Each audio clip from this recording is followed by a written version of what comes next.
I will say in this price point, another bike that does come to mind is the RE Bikes Delano Peak. All right, guys, so we are back at San Clemente single tracks with the YT Izzo. I was completely wrong earlier. It is nothing like my Pivot Mach 4 SL. Nice, Hannah.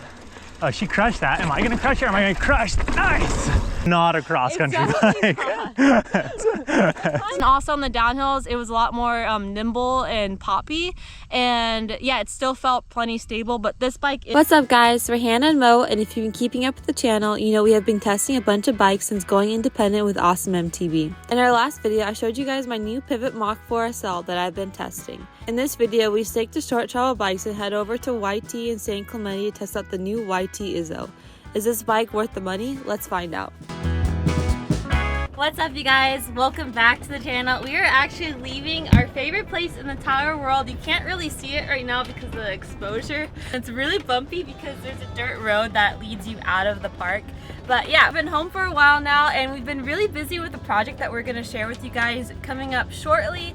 But for now, we really wanted to go test out a new YT bike. You guys saw in the last video that I got a brand new Pivot Mach 4 SL, and I've been really enjoying that bike, and I've actually really been enjoying cross-country bikes in general. And yeah, it's really exciting getting back to my roots. If you guys didn't know, I started off mountain biking, racing cross country in high school, and it was a really exciting and pivotal moment in my life. I really fell in love with the sport of mountain biking. Then I got into more enduro style bikes because of this guy. But it's been really fun getting back to my roots and kind of exploring the way that cross-country bikes have changed and how the sport has evolved to more like a down-country style. And there's just a lot more fun in general now. I feel like the bikes back then just weren't that much fun. So first off, I got my Buc-ee's mug. I truly miss Buc-ee's, the gas station. That is probably my favorite place in America.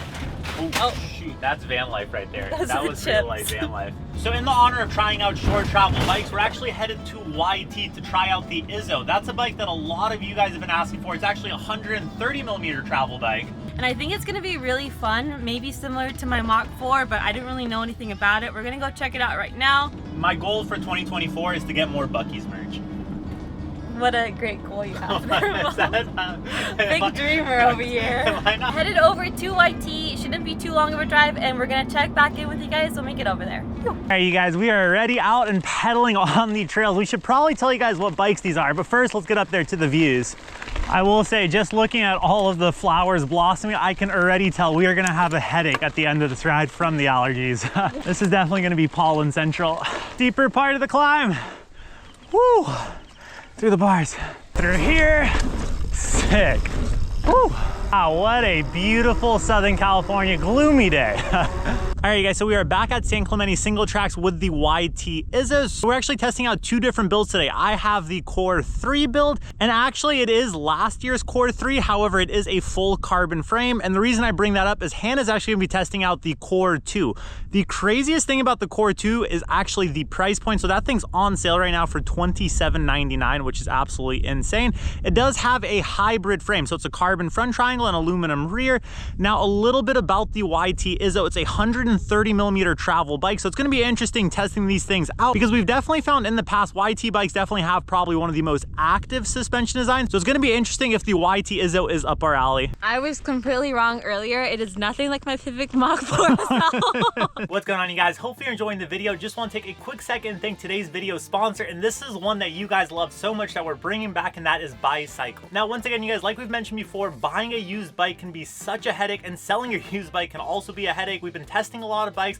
We've had to sell a few, and honestly, you guys, we are so stoked that there is finally a simple way to do it. Bicycle is one of the most awesome places to buy and sell your used bikes. If you are in the market for a used bike, there is no safer way to do it. All of these sellers on Bicycle are verified, and on top of that, you have 48 hours of buyer protection. So if your bike shows up and it's not exactly how it was listed in the description, you are going to be taken care of by Bicycle. Now, personally, one of my favorite things is how easy it is to sell on Bicycle. Not only do they come up with a suggested price for you, but on top of that, as soon as the bike sells, they'll actually send you a box as well as a label, and they'll schedule a pickup as well. They take all of the headaches out of buying and selling a used bike. And on top of that, their selection of bikes to choose from is incredible. They have mountain bikes, gravel bikes, and road bikes. The best part is if you have any bikes lying around right now, we actually have a discount code for you guys. It's awesome MTB, and it's actually going to waive all of the selling fees, so there is no more excuses not to make money off of bikes that are lying around that you've been thinking about selling. Now is the time to do it with Bicycle. We could not be more stoked on Bicycles. Once again, you guys, a safe, trusted place to buy and sell used bikes. We'll leave their information in the description of this video. With that being said, huge thank you to Bicycle for sponsoring this video, and let's get back into the video. It's definitely, it feels more like a trail short travel bike. It is 130. That's what they told us. To me, it's not a cross country bike. It's more of a down country / trail bike. But so far it's been really fun, and I can't wait to take it on the downhills. It climbs pretty well. So price point is absolutely insane, especially since you're getting a carbon front triangle, and everything else you can kind of upgrade as you go, or you just keep it the way it is. Honestly, the components are all pretty good. So yeah, I think it's pretty sweet. At this point, we only ride San Clemente single track when we're trying out YT bikes, but we are back. Now, this is definitely the shortest travel bike we've ridden from YT. However, I will say suspension-wise, from what I've felt so far, the suspension design feels very similar. It's very active. And I've said that before, YT bikes, some of the most active bikes on the market. Another thing to note is YT bikes are some of the most quiet in terms of overall bike feeling. And yeah, I'm definitely enjoying that. Nice, Hannah. Corners really well. So cool. Okay, are we gonna scope it or are we riding it? Oh shoot, we're going for it. I don't remember. Nice, Hannah. Oh, she crushed that. Am I gonna crush her? Am I gonna crush? Nice. God, super capable. It definitely has a very slack head angle for this category of bike. 66 degrees in the low setting. God, it's fun. Sick. Yeah. This bike is like crazy confidence inspiring, especially for it only being 130 miles of travel. You're flying. It just feels like super plush, super planted, and yeah, it just feels really good. Not a cross-country bike. Okay, what do we got coming up? A lot of braking bumps, traction plentiful here. Oh, huck, nice, no issues for the Izzo. Very capable for 130 mils of travel. Nice, Hannah. Oh, so chunky. Oh, sweet. Oh, wow. Nice. Oh my God. A little sketchy. You got so sendy. Just because what's tripping me out right now is the dropper post length is like so short. And I have crazy long legs. And I don't know, something with the Geo, like the saddle just feels so high up for me. Definitely have a lot of seat posts still exposed. Yeah, but I've seen a lot worse. Oh, yes. All right, I will say, I can tell these Forecaster tires definitely aren't the most predictable.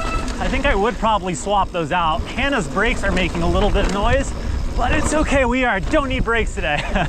I will also say, something that I have noted about YT bikes, they have always felt a little on the shorter side in terms of the XL sizing wise. The Izzo actually feels like a proper XL. I'm 6'2" and this thing feels awesome. How's yours feel sizing wise?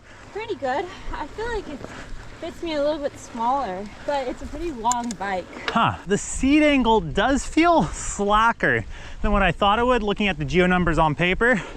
That is something I noticed. It's not a deal breaker, but I think on paper they have it pretty steep. I'm not sure where they're measuring from. All right, new trail day, new bike day and new trail day. This one is new to us. We don't know actually anything coming up, so bear in mind, we are all in this together. And on top of it, we're still getting used to the bikes. Oh man, oh, this is super cool. Oh yeah, definitely a little bit more tight and twisty. Nice, Hannah, I'm fully trusting her lines. Now I will also say, another thing that I really like about this bike is that stack height. I mean, overall, this definitely doesn't feel like the traditional YTs I've come to expect. The stack height is a little higher, so you have a little bit more control on these steeper sections. Nice. Okay, what do we got here? Sick. It's actually a super cool trail. Oh. Hannah's flying. Nice. Also say, oh my God, it is very dusty, you guys. Southern California summers are probably the loosest riding you can get to. But I will say the chainstay does feel a little on the longer side in comparison to some other bikes I've been testing. And that's definitely adding to the stability, but yeah, just keep that in mind. Whew. It's a very big XL, and this is a very loose trail. I trying to keep up with Hannah, I can't. She is ripping on that bike. Oh man. Oh God. Some technical climbing to round things out here. We do have to give these bikes back, but we should probably give you guys our impressions on the bikes. I think the bike was really fun. I think that price point is amazing, especially like I said, because you get a carbon front triangle. Overall, yeah, it's definitely not a cross-country bike, but it still pedals really, really well, especially considering the weight. And yeah, I think it's a fun bike. Hey guys, I'd probably have to agree with Hannah. The bike definitely is not a cross-country bike, but at the same time too, it was really awesome because I would say this is probably the YT bike I've jived with the most. I tend to find that YT bikes cater a little bit more to the downhill side of riding, definitely has a little bit more of an active suspension design. The Izzo is that nice blend of pedal friendly, but at the same time trail capable. I will say in this price point, another bike that does come to mind is the RE Bikes Delano Peak. I feel like both these bikes have similar price points, but definitely have completely different riding profiles. I feel like the Delano Peak is a little bit more pedal friendly, and this is definitely a little bit more downhill friendly with a more active suspension design and a little bit longer wheelbase overall. Between the Delano Peak and this bike, what do you think you prefer? I think the Delano definitely takes the cake for me. Delano climbed a lot better for me, and also on the downhills it was a lot more nimble and poppy, and yeah, it still felt plenty stable, but this bike is definitely a lot more planted, if that makes sense. But it also weighs more than the Delano build I previously had, so yeah, kind of hard to compare, but overall I would say the Delano wins for me. I feel like if you just look at the suspension profiles, I feel like RE Bikes tends to have a little bit more of a pedaling friendly platform, where like I said, the YT bikes definitely have a lot more traction in that initial stroke, leads to I feel like an overall much more planted bike. So it's going to be two different personalities. The best thing is you could demo both of these bikes pretty easily. Overall, yeah, the Delano is just a lot more playful, and it climbs better for me. We really have to go give these bikes back. Let's go.